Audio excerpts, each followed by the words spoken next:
The last one from the section involves a quantity squared. So just like we did in the previous section, if we're going to have a quantity squared, we are going to have to deal with a plus and minus situation. So we're going to draw two reference triangles as we solve this. So with this one, we'll divide both sides by 3. So cosine squared of 3x is equal to 1/3. And then we'll take the square root to both sides. So the cosine of 3x is plus or minus the square root of 1/3, which when we rationalize the denominator, the cosine of 3x is plus or minus the square root of 3 over 3. So there's my two equations. Then we'll take the arc cosine to both sides. So arc cosine of 3x equals the arc cosine of plus or minus square root of 3 over 3. Arc cosine and cosine cancel. So I'm left with 3x equals the arc cosine of square root of 3 over 3. And then 3x equals the arc cosine of negative square root of 3 over 3. Now we'll go and we'll create our reference triangles. And since this is in radians, and this is one that's not going to come out real cleanly, since square root of 3 over 3 is not on the unit circle, it's square root of 3 over 2 that's on the unit circle, let's write this in terms of 0, 1.57, 3.14, and then 4.71 as I put down my values. So the first one here, our cosine is going to be positive in the first and the third quadrant. So make sure we're in radian mode, which we are. The arc cosine of square root of 3 divided by 3 is going to be 0.96 if I round it.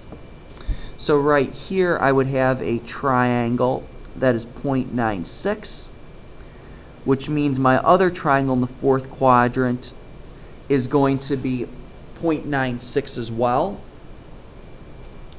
So my two solutions at this point, it's going to be 3x equals 0.96 plus 2 pi n. And then this guy right here, we know this is 6.28, and we're 0.96 before that. So 6.28 minus 0.96 is going to give me 5.32. So x is 5.32 plus 2 pi n. And then to get x by itself, we'll divide each of those quantities by 3. So we get 0.32 plus 2/3 pi n for my first answer. Second one here, we'll divide that by 3, which gives me a 1.77 plus 2/3 pi n. The other one here, if I do the arc cosine of negative square root of 3 divided by 3, I get 2.18. We know arc cosine is going to be negative in the second and the third quadrant. And once again, here's this 2.18. That's larger than 1.57, which we know is 90 degrees. So I can't put the 2.18 inside there. That's the measurement from the x-axis to the hypotenuse. That's my 2.18, and actually it's 2.19 if we round it.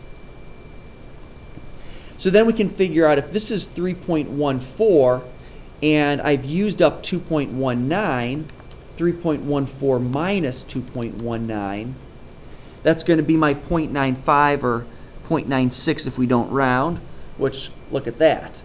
It's going to be the same reference triangle as right there.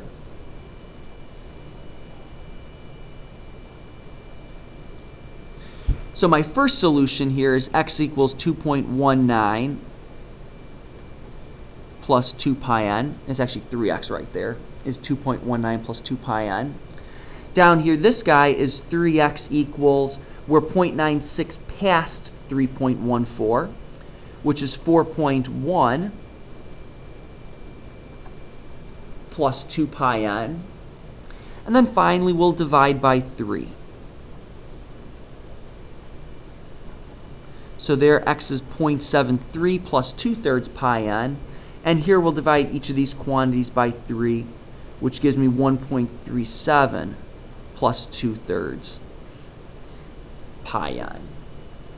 So once again, same process as before. Probably the biggest thing or hardest thing is coming up with all these reference angles, reference triangles, and then solving it out. That piece is a little bit new. And then the other new thing from this section is your final step is you divide through by the constant. You don't divide by your constant early on. You do your whole entire process, putting your plus 2 pi n in there, and then finally dividing by your constant.